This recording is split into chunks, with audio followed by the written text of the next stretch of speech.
This week, we're going to be discussing a topic that I think is very relatable. And I think that many of our viewers experience, definitely our panelists have experienced this, which is how to develop certainty, how to develop confidence in moments of uncertainty or in uncertain times. So I see a couple of you nodding, which means I'm pretty sure that you've been through uncertainty in your lives before. We have awesome panelists with us here today. We have Arrington, we have Momo, we have Rachel. Thank you guys for being here. And let's just start by jumping straight into it. Do any of you remember a moment in time as a teenager or something that you feel that everybody can relate to, a moment of uncertainty where you didn't know what the future held and that made you feel scared, doubtful, concerned about the present? Yeah, I'm going to talk about actually. Recently, I had a roommate move out, which I knew about. So my rent doubled. My monthly rent that I have to pay for my apartment doubled. So I was kind of in a situation feeling like I'm a big spender. I like to spend all my money. So I was kind of in a situation where I had to pause, check back, look over my finances and see okay, how can I afford this double rent? What do I have to do? Whatever. And yeah, it so was hold very, on. She told yeah. this roommate told you oh, I'm moving out like that, and you had to immediately immediately what? You had to immediately figure out how to you scram to try and figure out how you can No. collect this. So the thing is, she told me she was moving out for months. I knew for months. I just, of course, procrastinated, waited to the last minute to figure out a solution. I'm sure everybody can relate.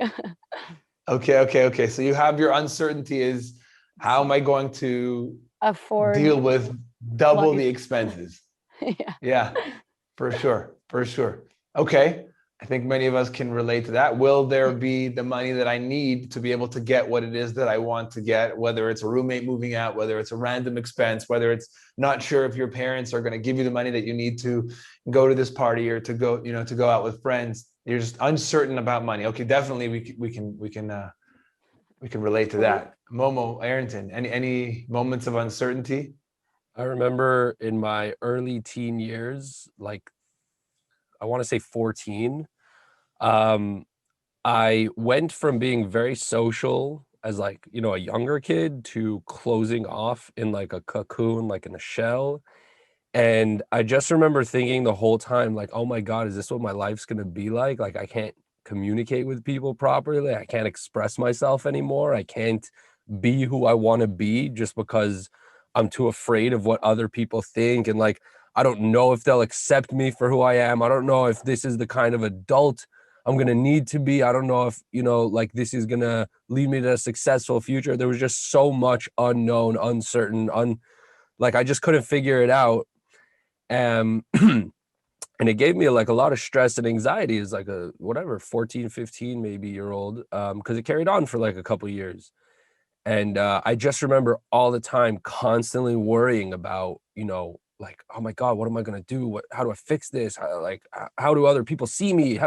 How's this going to affect my future? What am I going to do when I have to take SATs and go to college and, start building my life? Oh, am I just going to be this closed off person from the world? Am I not going to be who I want to be? It was a lot. I think many people call it social anxiety, but I think a lot of it stems from social uncertainty. What do I say? Who do I say it to? Will they accept me? Is this the right audience? Am I going to be alone forever? Those kind of thoughts are definitely social uncertainty. Definitely. I feel like social anxiety is when you're actually around people and it's happening to you. Social uncertainty is there's literally nobody around me and I'm still worried about the future of when I meet people eventually. No. It was nothing's happened yet, man. Calm down. But I was still so worried about an uncertain future. Nothing was manifested or concrete or actually happening. So yeah, I was always uncertain about that one specific thing. But you're a teenager, you're uncertain pretty much about everything. But it's interesting how, and it just came to me as you were speaking, how uncertainty a lot is.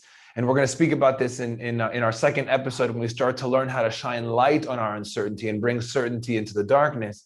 but it hit me that when you were speaking, like a lot of the times uncertainty is about the future, but it's something we're experiencing in the present. So Yeah. we're uncertain about what's going to happen in the future. What's true for sure along the board is the future is always going to be unknown or unplanned. Whether we call that uncertain is something deeper, but uncertainty is something we're experiencing in the present, and it's something that either happened in the future or the past. Very rarely is uncertainty actually a moment or an experience in the present. So we'll definitely speak about that and how that will be used to combat uncertainty. But thank you, Momo, because I think many people can relate to that, just social uncertainty and what the future holds for us as individuals, as social beings, who our friends will be, what our future will look like. Arrington, you're the last one, so we've been waiting patiently. No, yeah. So for me, it was probably about a 2-year process when I was living in New York. For me, I was going through a time where I had a very intense job, working 60, 70 hours a week with high pressure, and everyone was older than me who I was working with by at least 10 to 15 years. It was a very pressurized environment, an unfamiliar environment.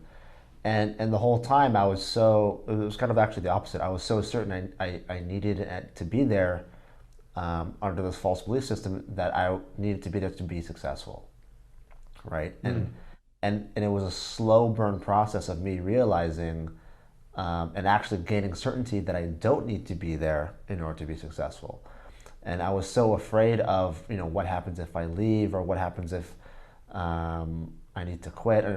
I was so afraid to even admit to myself that I hated the city of New York, which, sorry for people from the East Coast, but from LA, the weather's too good here. I can't say it enough. And it took me, about a year and a half of, I wouldn't call it waste of time, because it was a good lesson to understand, of not seeking external validation from other people or other forces.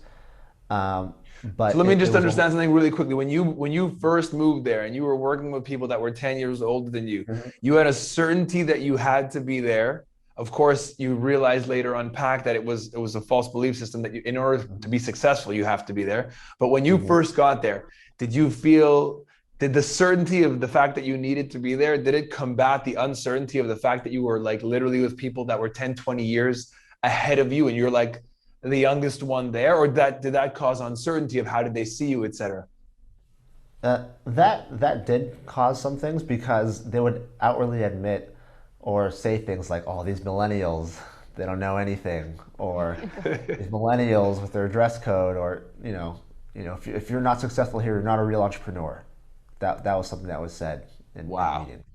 Right. That if so I just to relate to many of the people that are watching us, and I think that many of us can relate to this, where you walk into a situation, you feel either less than, or you feel like you have less experience, or that you're younger, or that you're not cool enough. That's really, and then everybody around you is one way and you feel like you're another way. I mean, there's a tremendous amount of uncertainty there. And I would love to know how you combat that. And we're going to speak about that in future, in episode 2 of this how to build certainty in uncertain times. But whether it's how do I deal with unexpected expenses, whether it's how do I deal with social uncertainty, or how do I deal with being accepted by people that I don't think that I personally fit in, and there's so many uncertainties. And I think there's a couple more that haven't yet been mentioned, which is which school to go to, what will my future look like. Everybody asks you as a teenager, what do you want to be? And you're like, it's a lot of pressure to figure out what I'm going to be in my future when I'm trying to figure out my day-to-day life. I got school, I got parents, I got